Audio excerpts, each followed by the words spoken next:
One of the things that God has had to do in my heart is continue to remind me that there's a big difference between being honest and loving and being critical and negative.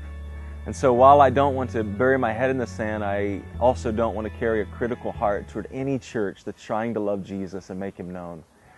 And so I think that Jesus is in love with His bride. His bride is the church. But it's a growing passion in my heart to point out something that seems to be extremely clear in the New Testament. And that is that church starts with a revelation of Jesus in Matthew 16. And it progresses into just a simple understanding that church happens when two or three gather in the name of Jesus. They gather around Jesus. And then in Matthew 28, there seems to be a clear commission for this wild, radical, otherworldly group called church to go into all the world, make disciples, baptize people, teach them to obey. And God says, I'm into this mission so much that if you do it, I'll be with you to the very end of the age.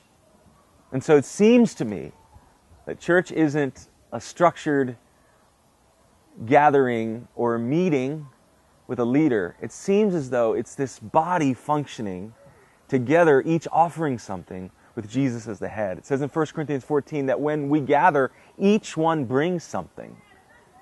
And so I long to see churches start where that can happen. It's about the values, not the model. And it's about the values, not the size. So bigger is not better than small, and small isn't better than large, but we believe that it's living out the values that's so important. And the values could get lived out, we believe, much more fruitfully in simple, small gatherings of people. We want to see churches reproduce rapidly across the world. We believe that can happen when they're simple enough to actually reproduce. And so we plant these simple churches that are locally led by Jesus, focused on the Scriptures, and anyone can do it. And anyone can gather people, and anyone can open the Scriptures, and anyone can hear for God, and anyone can speak for God.